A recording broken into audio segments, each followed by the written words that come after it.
YB merupakan salah seorang daripada 3 adun di Selangor yang menyatakan sokongan bersama dengan Tun Dr. Mahathir yang bersama dengan kalau kita istilahkan mandat rakyat.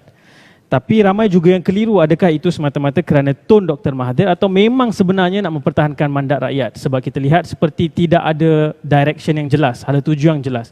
Mungkin YB boleh jelaskan pendirian YB tentang hal ini, silakan.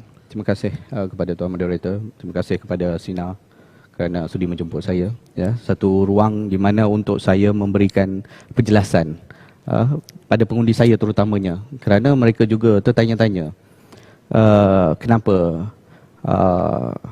Yang Berhormat kawasan belum ada lagi memberikan kata putus, adakah memilih bersama Tun Dr. Mahathir ataupun bersama dengan Presiden Parti sendiri. Kita sekarang ni ada 2 masalah kita Dah di bersatu ini. Ya, betul. Dah jadi bersatu, dah jadi berdua. Jadi apabila saya study balik berkenaan dengan pilihan pengundi itu, rata-rata saya memikirkan untuk membuat satu keputusan bukan mudah, kerana pada hakikatnya pengundi di kawasan saya, Jeram, lebih kurang 80% pengundinya Melayu. Maka sekiranya saya memilih untuk pencaturan politik, maka boleh dikatakan selesa bagi saya sekiranya insya-Allah ada ruang pada masa akan datang. Kerana dalam rundingan Perikatan Nasional di mana antara PAS dan juga UMNO, sekiranya calon itu incumbent yang memang dah jadi adun ataupun ahli parlimen, tidak ganggu ataupun kacau. Jadi bagi saya secure, dan mood pengundi Melayu saya tidak nafikan ketika ini lebih kepada Melayu Islam. Itu berdasarkan data? Berdasarkan fakta dan juga pandangan pengundi. Tetapi saya berbalik pada amanah yang diberikan kepada saya. Kerana saya merupakan calon muka baru. Ketika gelombang mahukan perubahan, mereka memberi mandat, memberi peluang, memberi amanah kepada saya untuk menukar kerajaan ketika itu. Jadi salah sekiranya saya mengkhianati amanah yang diberikan. Memang betul ketika itu rakyat merasakan perlukan perubahan. Mungkin setelah 22 bulan mereka rasakan silap memilih dan sebagainya. Tetapi kita tidak ada satu figure yang mengatakan berapa orang yang mengatakan silap memilih. Maka saya berbalik pada asal amanah yang diberikan oleh rakyat kawasan saya. Soal sekarang mereka mahukan perubahan, minta sabar. Kerana mandat yang diberi ialah untuk tempoh 5 tahun. Dalam tempoh 22 bulan, kita tidak boleh menghukum dan boleh memberikan satu keputusan yang mana tidak bagus dan bagus. Jadi sekiranya diberikan tempoh sehingga 5 tahun, selepas itu tidak kisah sama ada saya ataupun sesiapa calon yang mana bertanding di situ, pengundi boleh memberi mandat yang baru. Di mana terbukti Pakatan Harapan yang telah diberi mandat gagal. Dan kita beri ruang kepada orang baru ataupun parti baru. Jadi saya memikirkan ia adalah wajar saya bersama dengan penyokong-penyokong saya yang mana memberi ruang kepada saya, yang memberi amanah kepada saya untuk menjadi wakil rakyat kepada mereka. Kalau interaksi YB sendiri di kawasan YB bagaimana? Bagaimana respon pengundi YB di Jeram? Alhamdulillah, saya secara peribadinya apabila telah diberikan ruang mewakili kawasan itu sebagai wakil rakyat, saya bertindak sama adil kepada semua penduduk. Tidak kira fahaman politik, sama ada mereka adalah penyokong saya ataupun mereka adalah pengundi saya. Saya menjaga rakyat boleh dikatakan secara sama rata. Tidak membezakan membantu individu berdasarkan parti politik ataupun berdasarkan kroni dan sebagainya. Jadi insya-Allah saya yakin dengan apa yang saya sudah buat selama 2 tahun sebelum, yakin insya-Allah kalaulah diberi ruang pada masa akan datang, walaupun bukanlah daripada Perikatan Nasional, insya-Allah rakyat dah bosan kerana mandat yang diberi dan mereka menyokong ataupun mencatur politik demi survival ataupun keuntungan peribadi. Soal rakyat, kehendak rakyat, kalau mereka mengatakan rakyat mahukan perubahan, tunggu. Kita demokrasi di mana kita telah diberi ruang, tempoh untuk menunjukkan kebolehan, untuk menunjukkan apa yang kita boleh buat sehingga satu penggal. Bukanlah kita diberi ruang sebulan, setahun, 2 tahun, kemudian kamu rasa tak bagus terus minta buang. Bukan. Beri ruang. Dan kerana mungkin kalau you anggap tersalah pilih, sabar. Bukanlah kita dalam sedang kehancuran. Tidak. Kita tidak perlu mengambil isu yang mana tidak ada fakta. Umpamanya dipermainkan, dimomokkan dengan istilah DAP resis, DAP ni. Saya tanya pada rakan-rakan saya di mana yang di atas pagar, confused, mana kita nak pergi ni. Saya tanya, you kata DAP resis, mungkin semua bangsa ada dia punya sayangnya pada bangsa dia. Kita tak boleh nak mengatakan bangsa Melayu ni tak pernah resis, itu tidak ada. Soalnya, apa hak kamu yang telah dirampas oleh DAP? Ada tak? Bagi saya satu. Kamu dengar di demand, permintaan, bukan sahaja DAP, MCA ke, MIC ke, memang ada minta. Permintaan itu demand dalam politik, mereka mahukan sesuatu. Tetapi apakah dengan pentadbiran 22 bulan, DAP telah merampas hak keistimewaan Melayu? Ada tak? Tidak ada. Ada tak DAP ambil hak kamu yang mana sepatutnya kamu dapat tetapi kamu tak dapat? DAP yang dapat. Adakah terkurangnya ratio ataupun terkurangnya kota yang mana sebelum ini diperuntukkan kepada orang Melayu telah dikurangkan kerana permintaan DAP? Ada tak? YB rasa Tidak PN ada. telah Perikatan Nasional telah menipu rakyat dengan sentimen demikian. Dia terpulang, dia bukan kata menipu. Itu ialah politik di mana mereka mendapatkan sokongan dengan cara, kalau tuan kata menipu, itu bagi pandangan tuan. Bagi pandangan saya, mereka sebagai pembangkang, mereka guna apa sahaja istilah untuk mendapatkan sokongan. Mereka buat apa sahaja untuk provokasi, untuk menaikkan sentimen perkauman dan sebagainya. Itu ialah di Malaysia ini memang sentimen perkauman sudah menjadi satu agenda politik. Kad politik yang bagus. Terima kasih YB. Doktor menyebut rakyat selesa dengan kerajaan sekarang, tetapi YB memilih untuk kononnya mempertahankan mandat rakyat yang sebenarnya rakyat pun tak nak dah. Jadi macam mana pendapat YB? Kita tak boleh kata rakyat tak nak. Sebab apa? Sekali macam Prof Doktor mengatakan tadi, Kerajaan Pakatan Harapan telah membuat dasar-dasar baru dan juga mereka telah membuat banyak pembetulan. Tetapi masanya, tempohnya tidak cukup untuk nak menunjukkan kesan dia. Jadi kesan dia ambil masa, bukannya dalam 22 bulan. Dan seperti pada yang tuan kata tadi, percaturan politik itu telah memihak kepada mereka kerana mereka ada agenda tersendiri. Apabila membuat percaturan, mereka boleh jadi PM, TPM dan sebagainya. Ya. Jadi saya mengambil apa yang Ustazah katakan tadi. Saya tidak salahkan Ustazah kerana Ustazah tak dapat amanah. Yang dapat amanah ialah wakil rakyat. Sebab Ustazah merupakan di pihak yang kalah. Maknanya di sini pihak calon yang kalah. Calon yang menang mana memikul amanah tanggungjawab. Jadi amanah yang diberi itu untuk tempoh 5 tahun.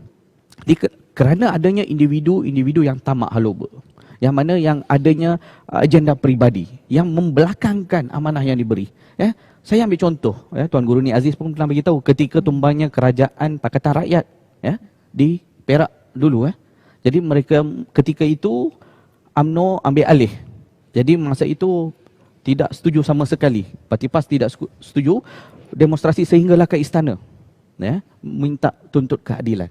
Tetapi kalau ketika itu, kalau kita fikirkan, kenapa tidak mengatakan itu merupakan benda yang bagus, diterima oleh rakyat dan sebagainya. Tetapi ketika itu gunakan fatwa mengatakan parti UMNO yang membuat ataupun Barisan Nasional yang mengambil alih kerajaan secara haram, maka boleh buat hukum haram sekiranya gaji yang diterima dan sebagainya. Ya, saya juga pernah apabila ni terbawa satu Islam bukan politik catur dan jual ubat. Yang ni ditulis oleh apa nama tu Tuan Guru Adi sendiri, yang mana memang beliau mengatakan Dalam hadis yang lain Rasulullah SAW meletakkan pemimpin yang adil di tempat pertama daripada senarai mandat fadilat pada hari kiamat dan senarai ahli neraka terhadap pemimpin yang khianat dan menipu rakyat. Jadi ini merupakan tulisan daripada ini sendiri. Yang keduanya seperti mana yang Tuan kata tadi berkenaan dengan komplot kerjasama. Ketika pilihan raya di mana ada poster Barisan Nasional korupsinya 100 lebih yang disiasat oleh SPRM. Pakatan Harapan ada 20 lebih disiasat oleh SPRM. Parti PAS kosong. Tetapi apabila adanya ruang dan peluang boleh membentuk kerajaan, maka beliau telah lupakan yang mana mereka sendiri, Parti PAS sendiri yang mengatakan tuduhan rasuah paling banyak Barisan Nasional dan mereka boleh bersekongkol ataupun bersama dengan mereka kerana nakkan kuasa. Jadi inilah yang dikatakan agenda politik peribadi yang mana mereka mahukan sesuatu dan menepikan. Macam Ustazah katakan tadi, Ustazah ada prinsip. Saya ada juga beberapa istilah yang mengatakan prinsip dalam Islam, apa yang dimaksudkan dengan amanah dan sebagainya. Baik, mungkin sedikit kepada YB. Kalau kita lihat apa yang dinyatakan oleh Ustazah itu ada rentetan daripada ataupun doktor sebut tadi, rakyat rasa gusar, isu perkauman semakin hangat dibakar. Pada ketika itu Parti Bersatu yang dianggap sebagai wakil terbesar membawa suara Bumiputera Islam seolah-olah tidak memainkan peranan ataupun mungkin tidak memainkan peranan, dan mereka menganggap ini adalah kecemasan, justru mereka kena masuk dan selamatkan dengan cara ini. Bukankah itu make sense? Saya rasa tidak sama sekali. Sebab apa? Banyak bukti yang mengatakan, macam saya katakan tadi, tidak ada benda yang hak orang Melayu Bumiputera telah diketepikan. Tidak ada. Sebab Perdana Menteri ketika itu adalah orang kata Ultra Malaysia, Tun Dr. Mahathir sendiri sebagai Perdana Menteri. Apa saja yang diminta dituntut, walaupun kita tahu ada tuntutan dan sebagainya daripada DAP, tetapi ditolak oleh Tun Dr. Mahathir kerana prinsip Bersatu ialah untuk ambil alih peranan UMNO, iaitu menggantikan UMNO dan menjadi satu parti yang tunjang untuk membela nasib orang Melayu. Jadi tidak mustahil sekiranya kalaulah digunakan istilah itu, kita Parti Bersatu mengabaikan tanggungjawab kita untuk membela rakyat Melayu. Sama sekali saya tidak setuju. Saya lihat di Facebook juga ramai bertanya, YB ni macam sokong Tun je, dia bukan sokong PH pun. Jadi kalau kita nak faham, saya suka apa yang Ustazah sebut tadi. Ustazah sebut Tun Mahathir yang letak jawatan, tak ada orang paksa pun. Jadi kenapa sekarang ini nak kata seolah-olah ia telah dicuri atau dirampas, sedangkan Tun sendiri yang telah membuka pintu dan seolah-olah pengkhianatan itu berlaku di dalam PH sendiri, bukan orang yang melompat dan keluar. Jadi mungkin YB ada pandangan tersendiri? Dia soalan yang baik untuk saya memberi ruang kepada orang di luar sana, faham kenapa Tun letak jawatan. Itu satu perkara yang basic dalam politik. Apabila you sudah tidak ada sokongan, maka sebelum disuruh letak jawatan, baik you letak jawatan secara terhormat. Walaupun tak bincang dengan kawan-kawan PH. Tidak ada apa yang perlu nak dibincangkan kerana kita sedia maklum sebahagian daripada PKR telah boleh dikatakan khianat parti. Begitu juga sebahagian daripada Parti Bersatu mengkhianat. Saya tidak salahkan PAS dalam isu ini kerana PAS merupakan ambil peluang, ambil mana yang sempat. Dalam politik ni jangan mengambil kesempatan, ambil mana yang sempat. Jadi PASnya ambil mana yang sempat, dia ambil sempat peluang itu. Jadi macam kita ini, Tun Mahathir nampak hilangnya sokongan lebih kurang 36 kerusi, maka tidak ada majoriti, maka terpaksa letak jawatan.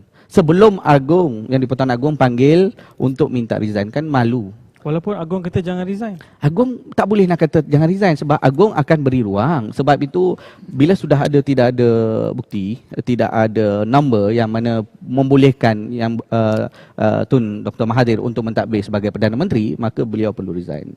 Dan kita tidak tahu, Tuan mungkin saya tak tahu dengar daripada mana yang mengatakan Agong kata jangan lepas jawatan dan sebagainya. Saya kira itu disebut dalam sesi parlimen dalam, yang dalam parlimen yang di-Pertuan Agong mengatakan beri ruang untuk berbincang, tetapi tidak ada perbincangan kerana Pakatan Harapan tidak ada mandat yang sebab Tun sendiri pun rasa daripada parti sendiri telah dikhianati.